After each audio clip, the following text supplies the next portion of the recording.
This is the bridge over the River Kwai in Thailand. It has become a symbol of man's determination to suffer and even die to retain his freedom and dignity. For Thailand in the 20th century, the main problem has been to retain its freedom and dignity as a nation. The pessimists say it's going to be a second Vietnam. The optimists say this can be avoided. The cynics say the greatest danger is that Thailand will become a simple satellite of the United States. The realists look at a map of Asia and know that Thailand is important. The American people ask the question, how important? How many American men? How much money? This report is about Thailand. What are we doing here? Where are we going? This is Pom Tum, deep in northeast Thailand. Just as the River Kwai was the setting for a heroic struggle 25 years ago, this area, impoverished, barren, and fearful, is the battleground for a new struggle, this time against communist-led insurgents. The outcome of this battle will determine whether Thailand becomes another Vietnam and whether the American military commitment deepens tragically. Along with my colleague Lou Chaffee, we will examine this possibility during the next half hour.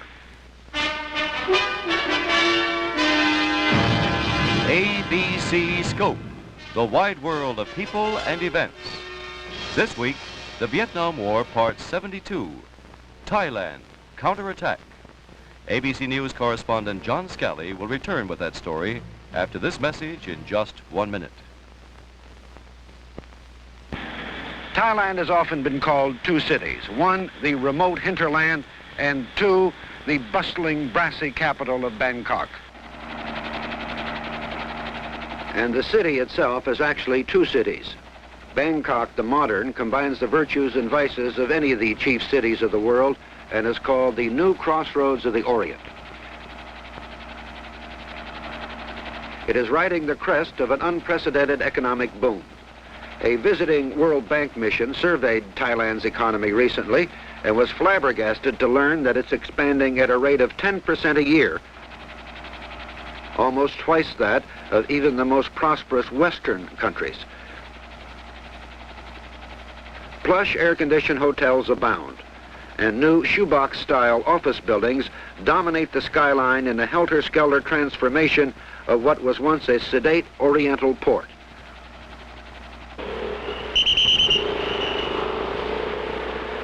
Traffic congestion has now reached staggering proportions.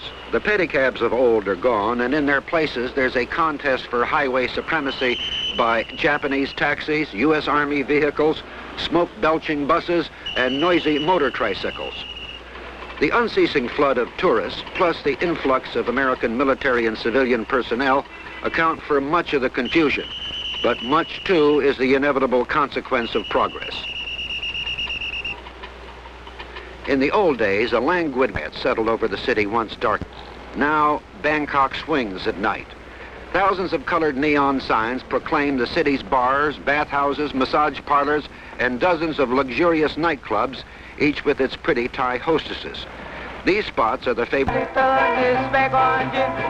come fly back to me. I'm sorry about that. I'm sorry about that. You found me love and you left me back. I'm sorry about that. Although Western influence has drastically changed the city in the past few years, there still exists Bangkok the Old, an ancient city of glittering temples and palaces of fairy tale magnificence. If Bangkok the New symbolizes the nation's economic boom and its full-scale emergence into the 20th century, it is through Bangkok the Old that one appreciates the history that has converted this nation into America's most dependable ally in Southeast Asia. Thailand is unique among the countries of this area in that it has never been a European colony.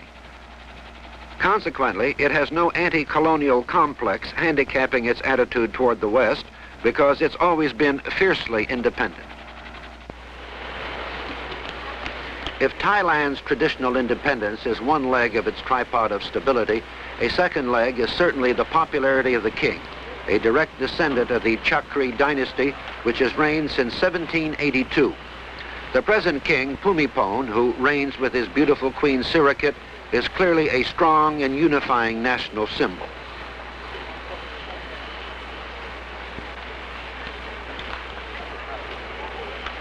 While the king has influence, the power of government lies with a coalition of military and civilian leaders led by Prime Minister Tanom Kittikachorn, an army field marshal who took office more than 3 years ago. The 400 temples scattered around Bangkok act as a magnet for the city's ever-increasing tourist traffic, and they symbolize the third bastion of Thailand's stability, the national religion, Buddhism. Fully 95% of the population are Buddhists. Unlike the Buddhism of Vietnam with its overtones of strident political involvement, the Buddhism of Thailand is reflective and inner-directed. The result, a national mood of continuity, even serenity, seen in the soaring spires and the intricate architecture of the elaborate temples.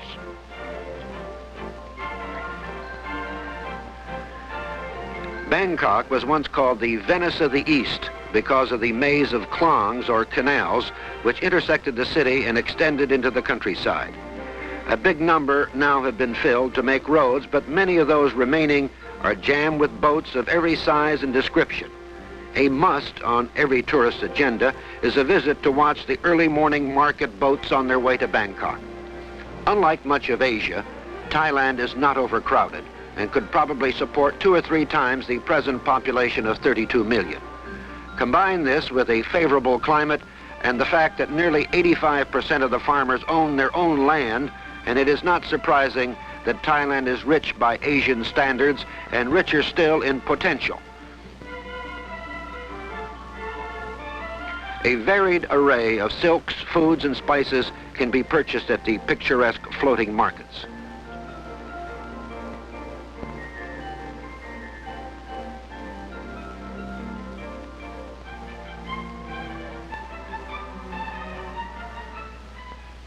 But it is not Bangkok's beauty or the nation's unity and prosperity that have made it the keystone for America's defense position in Southeast Asia. At this, the headquarters for the entire U.S. military presence in Thailand, American military leaders point out that Thailand and the United States see eye to eye in the need to stop communist expansion in Asia, and Thailand's geography and determination give it a crucial role.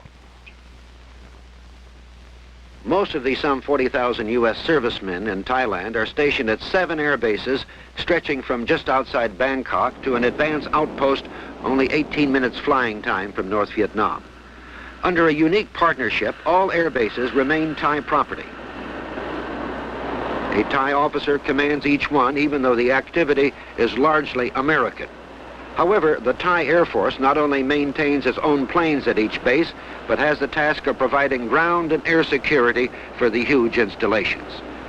These planes, American F-105s and Phantoms, take off from these bases daily to bomb targets in North Vietnam.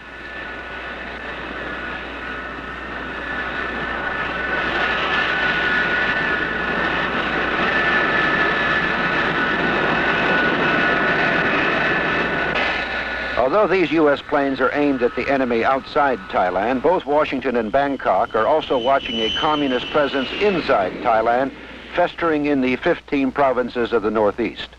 This area is the newest target of communist subversion. The implications of this threat were pointed out by Bangkok newspaper editor Kukrat Pramaj in an interview with correspondent Chaffee. Well, the northeast of this country from the beginning was the most backward, and with the result that it became quite an open field for communist infiltration, due partly to its geographical position of being near to Laos and other countries where communism is widespread. And because it's the poorest part of the country, the government has been lately paying special attention to it. And a great deal has been done within the past 10 years to improve the lot of the people in the Northeast by modern communications, by building more highways, more roads, so that they could send their produce to the market, and by development right inside the villages, which were before far removed from any kind of civilization. Now they are improving rapidly. But why is it that nothing was done in the Northeast until the communists had moved in themselves?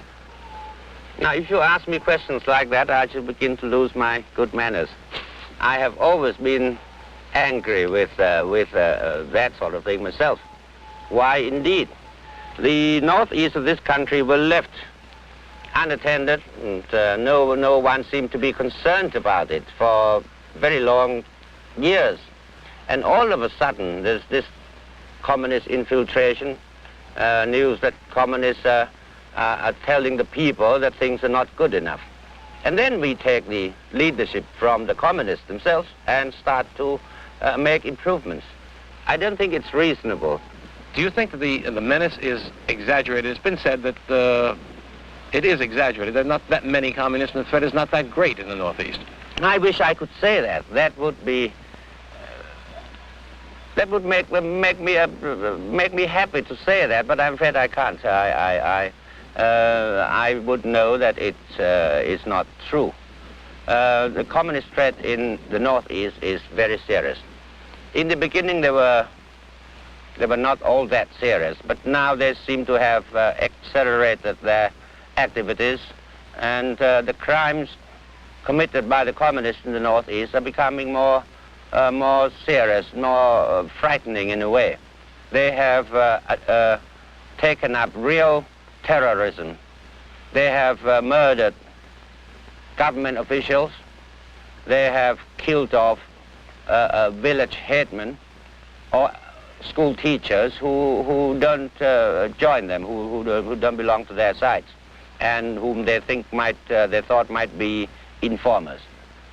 With the result that the villagers in far distant places are now quite afraid of the communists, quite afraid of this terrorism, so much so that sometimes they refuse to cooperate with the government.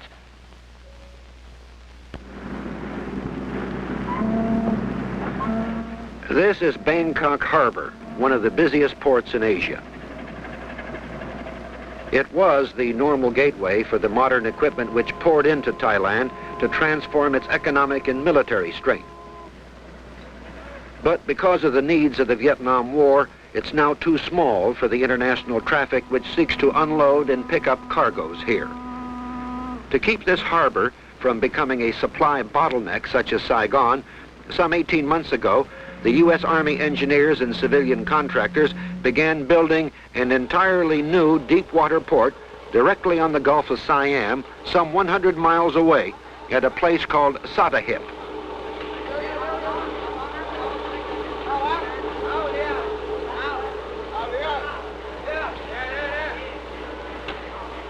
Now the port of Bangkok handles mainly civilian cargoes. Military supplies are put ashore at Satahip, which is directly connected by a new network of highways to the new air bases.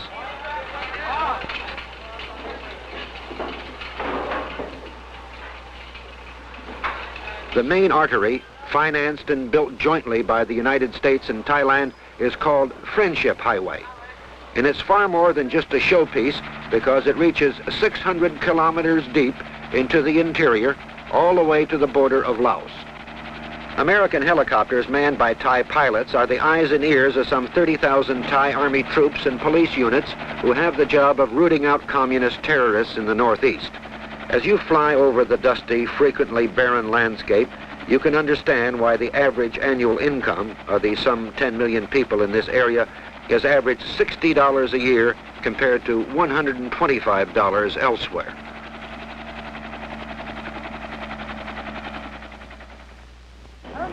Dozens of Army units have now been scattered at special camps throughout the Northeast as part of a new campaign of stepped-up pressure against the terrorists during the current dry season. The offensive is being spearheaded by the tough, well-trained Thai Special Forces. But finding the enemy is no easy task. To begin with, the communists move in small bands, and there are no more than 1,500 in the Har Corps, plus several thousand sympathizers, mostly among the 35,000 North Vietnamese refugees in the border areas. Of late, the sudden sweeps of special force units such as this one have kept the communists on the run, giving the villages a security shield they've never had before. Frequently, Thai government forces penetrate deep into the mountains to locate an enemy base camp. Occasionally, there's a brief firefight, but the foe frequently manages to slip away because he knows he's outnumbered and outgunned. However, patrols such as this have managed to round up small stores of enemy weapons, usually small arms, as well as propaganda material, plus several hundred suspected communist terrorists. Some have confessed that they were trained in a North Vietnam special guerrilla warfare school just outside Hanoi. However, the Thai government, seeking to profit from the lessons of Vietnam, realizes that it's not the troops and guns that will decide the success or failure of the drive to stop communist terrorism in the northeast provinces. The targets must be not the communists, but the villages that the enemy hopes to subvert one by one until the entire region is aflame with rebellion. The primitive villages of the Northeast are a potential breeding ground for thousands of future communists unless the government acts to improve living conditions today. With economic help from the United States, the Thai government has launched a crash program of rural development. There is much to be done to convince the villagers that the government in far-off Bangkok cares about them. But a start has been made, and this year, as well as last, the Thais matched American aid dollar for dollar and provided all the personnel needed. 16 mobile development teams, each staffed by more than 100 persons, are now busy at work providing practical help for the villagers, particularly the youngsters.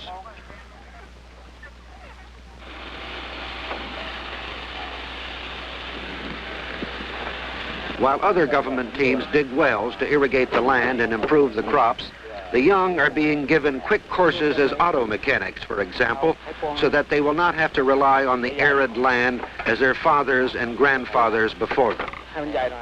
The new network of roads, which has opened up the Northeast, promises to keep them busy once they learn their trade.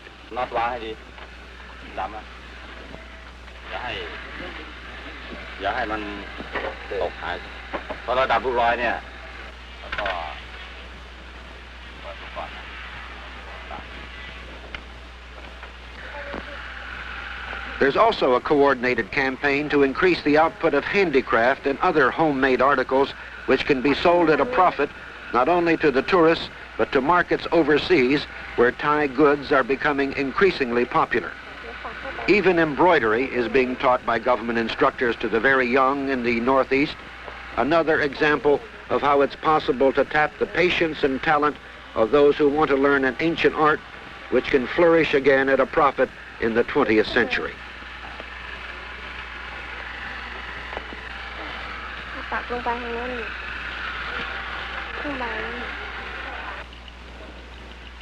The overall program is called Accelerated Rural Development, and the Thais have allocated more than $100 million to it from their own funds in the past 2 years. But despite the name, results of necessity will be slow. Even the young men who can be taught to be barbers, it's felt, will be more resistant to the communist propaganda which seeks to convince them that the Bangkok government has sold out their country to the American imperialists and don't care whether they live in misery the rest of their lives. Many of the young men and women who run these programs are specially selected inhabitants of the Northeast who have been taken to Bangkok to be trained and return as instructors. New schools are the backbone of the government's approach. The accent for now of necessity is on the practical rather than the textbook. For example, learning how to string tobacco leaves which can be sold at a profit. What can assist now in the struggle for a better life gets priority, although eventually there are plans for a general education as well.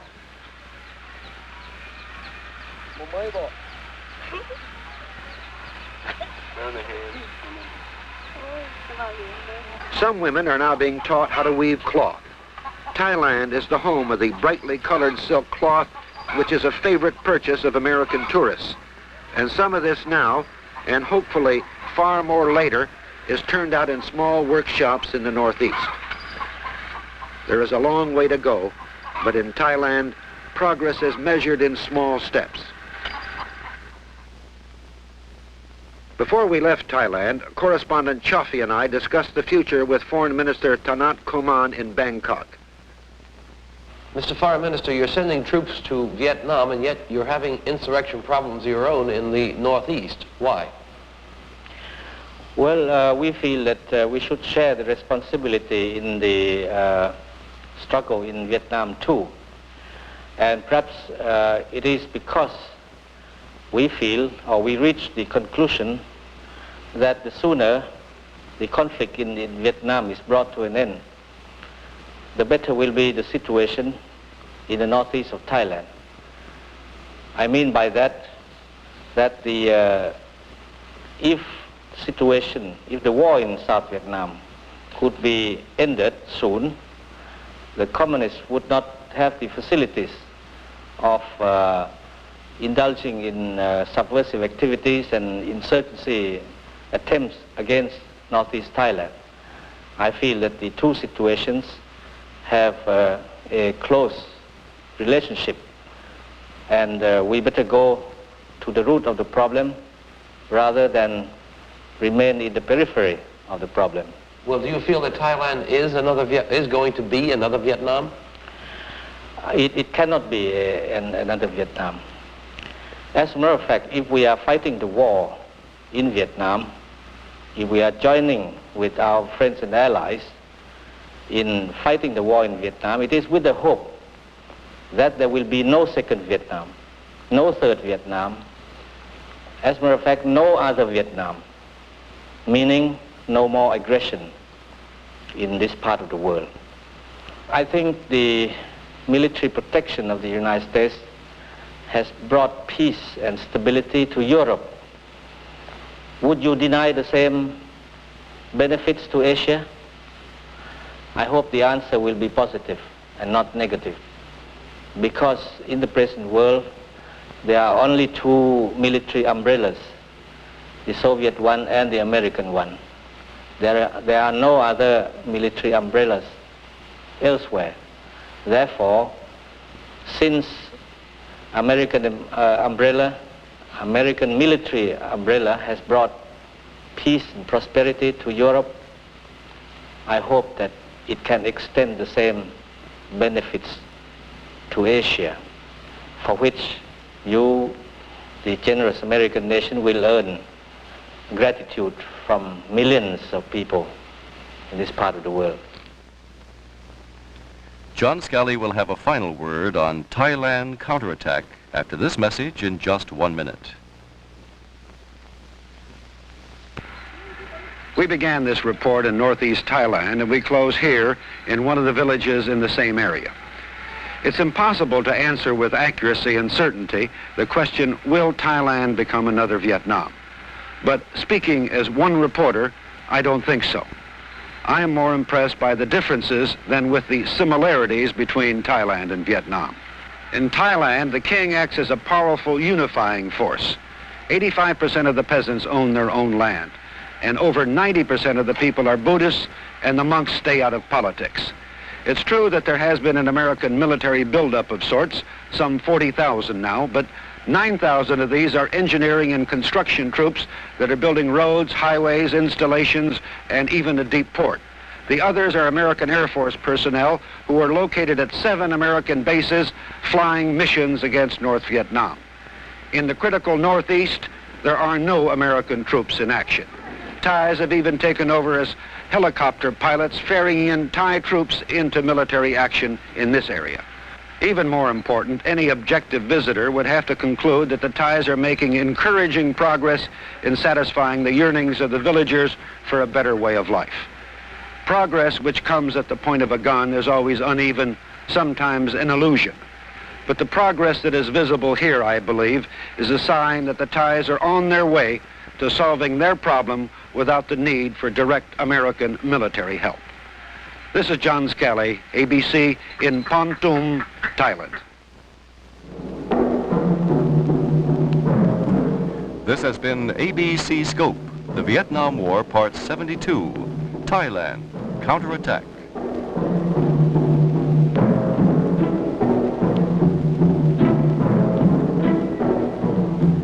Join us us next week at this time over many of these ABC stations when ABC Scope will bring you new insights into the Vietnam War, on the battlefront, on the diplomatic front, and on the home front. John Causier speaking. This has been a presentation of ABC News.